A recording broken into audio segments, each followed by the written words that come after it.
আপোনালোক সকলোৱে জানে যে সমাগত 21ৰ বিধানসভা নিৰ্বাচনত ৰাইজৰ দলৰ কাৰাৰুদ্ধ সভাপতি অখিল গগৈয়ে শিৱসাগৰ আৰু মৰিয়নি এই দুটা বিধানসভা সমষ্টিত প্ৰতিদ্বন্দ্বিতা কৰাৰ বাবে মনোনয়ন দাখিল কৰিছিল আৰু দুইখন মনোনয়ন তেখেতৰ ইতিমধ্যে বৈধ বুলি ঘোষণা হৈছে।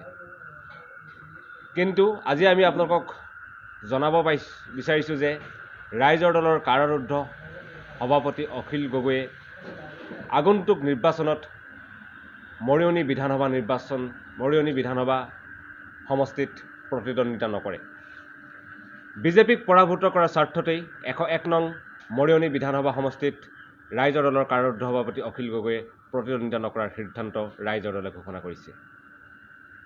আমাৰ সভাপতি অখিল গগৈৰ ইচ্ছা আৰু ৰাইজৰ দলৰ কেন্দ্ৰীয় সমিতিৰ সিদ্ধান্ত অনুসৰি অখিল গগৈ 1 নং মৰিয়নি সমষ্টিত প্ৰতিদ্বন্দ্বিতা নকৰে। তেওঁ কেৱল ঐতিহাসিক 108 নং শিৱসাগৰ সমষ্টিতহে প্ৰতিদ্বন্দ্বিতা কৰিব। আৰু আমি যে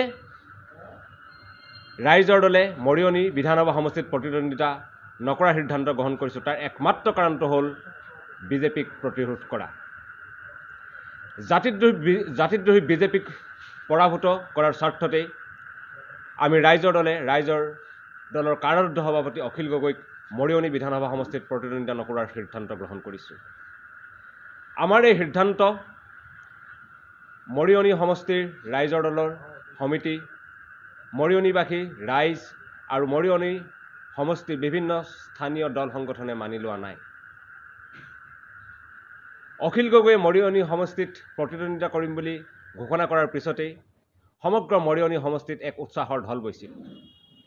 মৰিয়নি সমষ্টি অখিল গগৈৰ গৃহ সমষ্টি আৰু এই গৃহ সমষ্টিত ৰাইজে যি প্ৰবল উৎসাহেৰে অখিল গগৈৰ হৈ যুঁজিবলৈ ওলাই আহিছিল তাৰ পিছত প্ৰমাণ হৈছিল যে আমি নিশ্চিত হৈছিলোঁ যে অখিল গগৈৰ জয় 100% নিশ্চিত। কিন্তু 100% জয় নিশ্চিত বুলি ভবাৰ পিছতো আমি মৰিয়নি বিধানসভা সমষ্টিত প্ৰতিদ্বন্দ্বিতা নকৰাৰ সিদ্ধান্ত গ্ৰহণ কৰিছোঁ আৰু তাৰ একমাত্ৰ কাৰণটোৱে হৈছে যাতে আমি জাতিদ্ৰোহী বিজেপিক আমি পৰাভূত কৰিব পাৰোঁ। মৰিয়নি সমষ্টিত অখিল গগৈয়ে যদি প্ৰতিদ্বন্দ্বিতা নকৰে আমি ভাবোঁ বিজেপি বিৰোধী এজন বিধায়কৰ সংখ্যা বাঢ়িব। আমি ভাবোঁ এজন বিজেপি বিৰোধী বিধায়কৰ সংখ্যা বঢ়াটোৱে দিছপুৰত এখন বিজেপি বিৰোধী চৰকাৰ গঠনত সহায় কৰিব। সেইকাৰণে আমি বাৰম্বাৰ কৈ আহিছোঁ যে বিজেপিক পৰাভূত কৰিবলৈ আমি দৃঢ় সংকল্পবদ্ধ। তাৰ কাৰণে আমি চৰম ত্যাগ কৰিবলৈ, সৰ্বোচ্চ ত্যাগ কৰিবলৈ আমি সংকল্পবদ্ধ। আৰু আমাৰ এই সংকল্পবদ্ধ বিজেপিক পৰাভূত কৰিবলৈ আমাৰ যি দৃঢ় সংকল্পবদ্ধ আৰু আমাৰ যি দৃঢ়তা তাৰ নিদৰ্শন দাঙি ধৰি আচলতে আমি মৰিয়নি সমষ্টিত প্ৰতিদ্বন্দ্বিতা নকৰাৰ সিদ্ধান্ত গ্ৰহণ কৰিছোঁ। আৰু আমি ৰাইজৰ দলৰ কেন্দ্ৰীয় সমিতিৰ তৰফৰ পৰা এই মুহূৰ্তত সমগ্ৰ মৰিয়নিবাসী ৰাইজ, মৰিয়নিৰ বিভিন্ন দল সংগঠন আৰু ৰাইজৰ দলৰ মৰিয়নি সমষ্টিবাসী ৰাইজক ৰাইজৰ দলৰ হৈ আমি ক্ষমা প্ৰাৰ্থনা বিচাৰিছোঁ যাতে কোনেও যাতে ভুল নুবুজে। কেৱল জাতিদ্ৰোহী বিজেপিক পৰাভূত কৰাৰ স্বাৰ্থতে যি বিজেপি চৰকাৰে অখিল গগৈক আজি 15 মাহে কাৰাবন্দী কৰি ৰাখিছে সেই বিজেপি চৰকাৰক পৰাভূত কৰাৰ স্বাৰ্থতেই, যি বিজেপি চৰকাৰে নাগৰিকত্ব সংশোধনী আইন আনিলে সেই বিজেপি চৰকাৰক পৰাভূত কৰাৰ স্বাৰ্থতেই আচলতে অখিল গগৈয়ে গৃহ সমষ্টি মৰিয়নিত জয় নিশ্চিত বুলি জানিও আচলতে প্ৰতিদ্বন্দ্বিতা নকৰাৰ সিদ্ধান্ত গ্ৰহণ কৰিছে।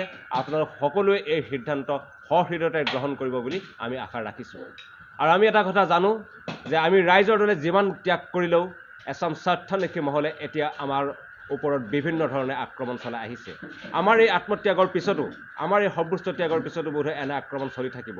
কিন্তু আমি নিশ্চিত ৰাইজৰ দলে আজি জাতি ৰক্ষাৰ স্বাৰ্থত যি ঐতিহাসিক সিদ্ধান্ত গ্ৰহণ কৰিছে, যি চৰম আত্মত্যাগৰ সিদ্ধান্ত গ্ৰহণ কৰিছে, এই কথা আজিৰ সময়ত স্বীকৃতি নিদিলেও এদিন ইতিহাসে নিশ্চিতভাৱে স্বীকৃতি দিব যে এখন জাতিদ্ৰোহী চৰকাৰক পতন ঘটাবৰ কাৰণে ৰাইজৰ দলে কেনেকৈ ত্যাগ কৰিছিল, কেনেকৈ ৰাইজৰ দলে স্বয়ং সভাপতিয়ে জয় নিশ্চিত বুলি থিৰাং হৈ থকা এটা সমষ্টিত তেখেতে প্ৰতিদ্বন্দ্বিতা কৰাৰ পৰা বিৰত হৈ থাকিল।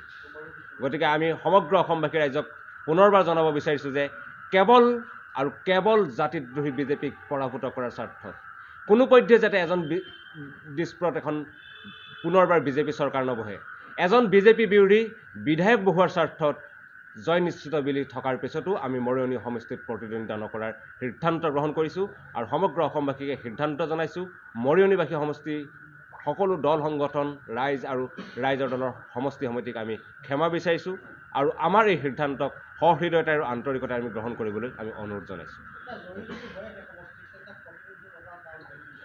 আমি দুটাকৈ সমষ্টিত প্ৰতিদ্বন্দ্বিতা কৰিছোঁ।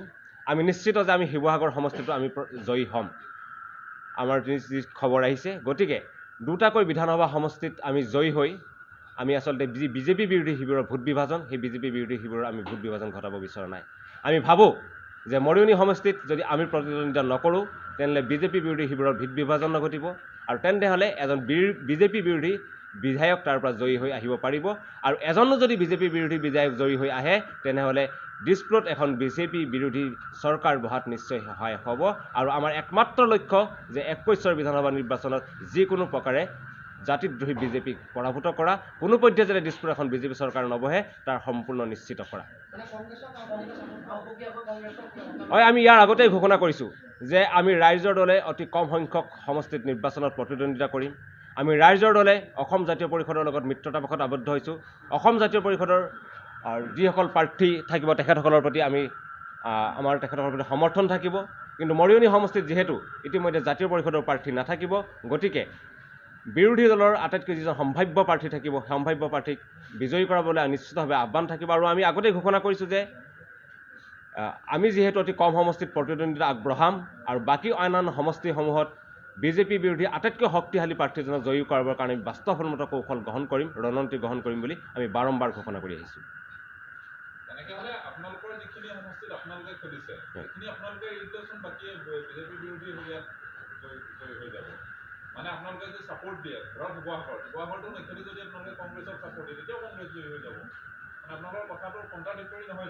নহয়, চাওক, আমি ৰাইজৰ দলে সম্পূৰ্ণ এক নতুন ৰাজনীতিৰ পাতনি মেলি অসমত আমি আত্মপ্ৰকাশ কৰিছোঁ।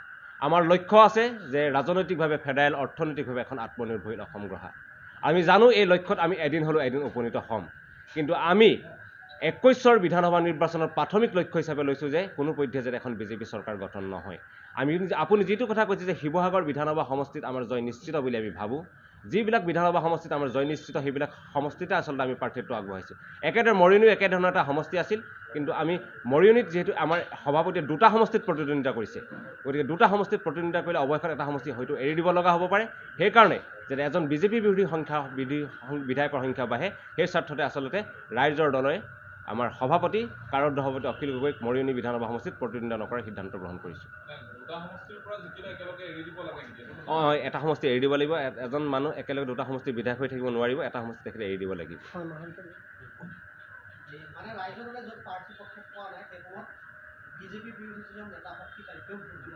বিজেপি বিৰোধী প্ৰাৰ্থী কোন বিজেপি হওক তাক আমি বাস্তৱসন্মত কৌশল গ্ৰহণ কৰিম। আৰু সেই কৌশল কেনেকুৱা ধৰণৰ হ'ব সেয়া সমষ্টি ভেদে প্ৰতিটো সংশ্লিষ্ট সমষ্টিত প্ৰতিটো সমষ্টিত বেলেগ বেলেগ হ'ব। প্ৰতিটো সংশ্লিষ্ট সমষ্টিত আমি তেনেকুৱা ধৰণৰ বাস্তৱসন্মত ৰণকৌশল গ্ৰহণ কৰিম।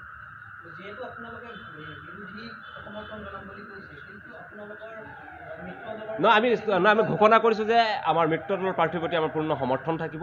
মৰিয়নি বিধানসভা সমষ্টিত ইতিমধ্যে অজাপৰ প্ৰাৰ্থীৰ প্ৰাৰ্থিত্ব নাকচ হৈছে। সেইকাৰণে আমি কৈছোঁ যে তেখেতসকল যদি থাকিলেহেঁতেন, তেখেতসকল যদি প্ৰাৰ্থী জয়ী হ'ব পাৰিলেহেঁতেন, তেখেতসকলৰ প্ৰতি আমাৰ সমৰ্থন থাকিলেহেঁতেন। আমি নিশ্চিতভাৱে এতিয়া কোৱা নাই, আমি কৈছোঁ যে বিজেপি বিৰোধী আটাইতকৈ শক্তিশালী প্ৰাৰ্থীজনক জয়ী কৰাৰ কাৰণে আমি আহ্বান জনাইছোঁ আৰু প্ৰতিটো সমষ্টিতে আমি তেনেকুৱা ধৰণৰ ৰণকৌশল গ্ৰহণ কৰিম।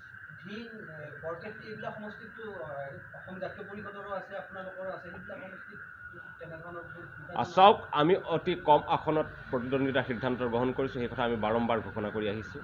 আৰু আমি এতিয়াও আশা কৰিম, আমি যিহেতু অতি কম আসনত প্ৰতিদ্বন্দ্বিতাৰ সিদ্ধান্ত গ্ৰহণ কৰিছোঁ, আমাৰ এই আসনসমূহ আমাৰ মিত্ৰদল জাতীয় পৰিষদৰ লগত লগ লাগি আলোচনাৰ মাজেৰে আমি এইবিলাকৰ এটা সিদ্ধান্তত উপনীত হ'ব পাৰিম বুলি আমি আশাবাদী।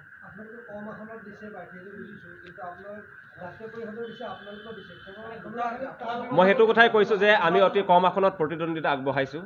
যিহেতু আমি অতি কম আসনত প্ৰতিদ্বন্দ্বিতা আগবঢ়াইছোঁ, আমাৰ মিত্ৰদল জাতীয় পৰিষদে এই আসনসমূহত তেখেতসকলে বিবেচনা কৰিব বুলি আমি আশাবাদী।